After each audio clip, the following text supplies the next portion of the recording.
position. Mo Bashir is catching them in 4th place. Ruby Walsh, the light blue. But they're into the straight now, and it's the 3 market leaders. Blazing Bailey, but Barry Geraghty is very, very confident on Puncherstands. He's looked round for dangers. His stablemate Duke de Hainier is challenging Blazing Bailey for 2nd position. Mo Bashir is in 3rd. They head down towards the last. Puncherstands in front, ridden out now a couple of lengths ahead to Duke de Hainier in 2nd position. Mo Bashir and Blazing Bailey in 3rd and 4th. Puncherstands is up and over the last. The Henderson team have the top 2-mile hurdle at the moment by the looks of it, and they've certainly got the top stayer because Puncherstands is clear of his stablemate Duke de Hainier, and it's Puncherstands who wins very impressively with Barry Geraghty in 2nd place. It could be tight with Duke de Hainier.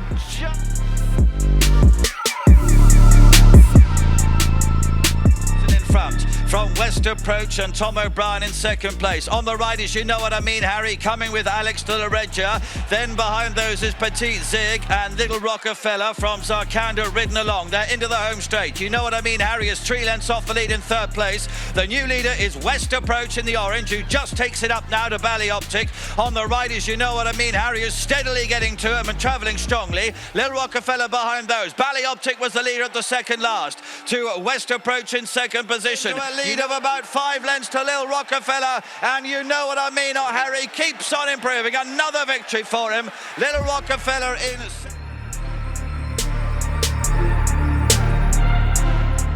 This is it. This is the rematch. It's Under So by a length and a half. Defi du Seuil coming there on the outside. They kicked away from Maracuja and Janica. Over 2 out. Under So joined by Defi du Seuil, who put in the better jump. Oh, and he powers away. Defi du Seuil comes clear in the blink of an eye from Under So. Maracuja 3rd, and then Janica. And now at the final fence, Defi du Seuil, brilliant over the last 2 superb jumps over the last 2 in the Clarence House, and Defi du Seuil coming home an easy winner today, easily beating Under So, who's rallying, but it's Defi du Seuil who wins.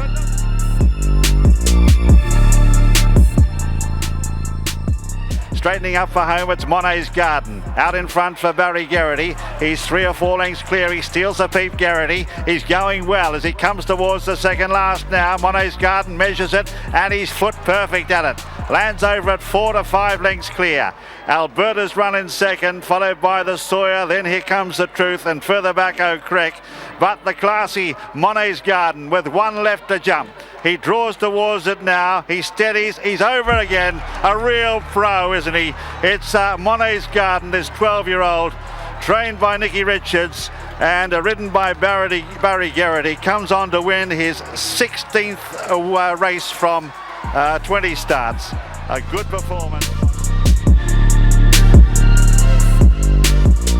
Fair Ascot Chase and Riverside Theater on the outside of Govan. They're stride for stride, about 4 or 5 lengths deep. Purple Big Fella Thanks staying on nicely from Tartak at the 2nd last. Riverside Theater on the outside, maybe a fractional leader now from Govan as he goes for home now. Barry Geraghty, 6 or 8 lengths then to Big Fella Thanks in 3rd. 1 left to jump now. Riverside Theater, 4 lengths in front, comes to the last. He dived at it, went through the top of it, but he landed full of running and safely. He's 4, 5 lengths clear, and Riverside Theater, who was runner-up in the King George, is going to go 1 better today and land the Betfair Ascot Chase by 6 or 7 lengths.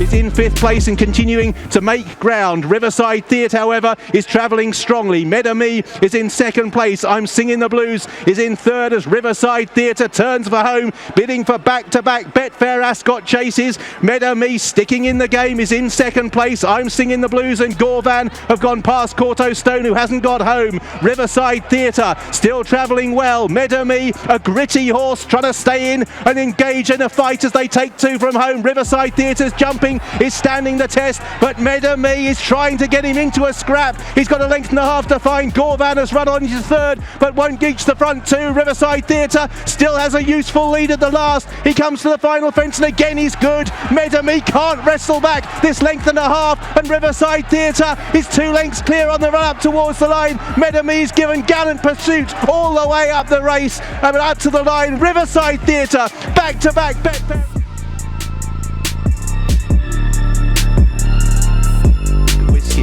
Raya Star now shaken up. The cards beginning to be played. Brampoor, Get Me Out of Here, has drifted back to share last place as Oscar Whiskey.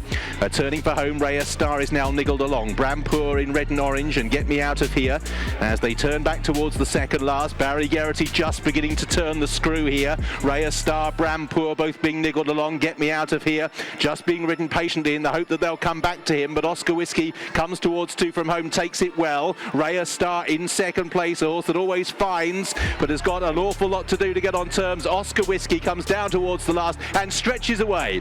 So Oscar Whiskey is over the flight at which he fell last year and will put the record straight here. In second place, Raya Star, then Brampoor and Get Me Out of Here. A sensible tactical ride, clearly the best horse on the day and allowed to show as such. Oscar Whiskey is breezing home for an impressive return here.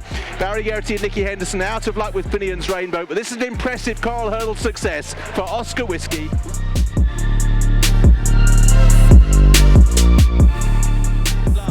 And it's Little Rockefeller in front to Yanworth now, who's having to work to get to Little Rockefeller as he approaches the final flight of hurdles. In behind those is just in third place Court Minstrel. At the last, Little Rockefeller by only a half length or so to Yanworth, who's going to have to work really hard as they enter the closing stages. Little Rockefeller and Trevor Whelan are determined. They're holding on from Yanworth at the moment, who begins to grab a narrow advantage. Yanworth gets through, eventually goes on to win by less than a length or so.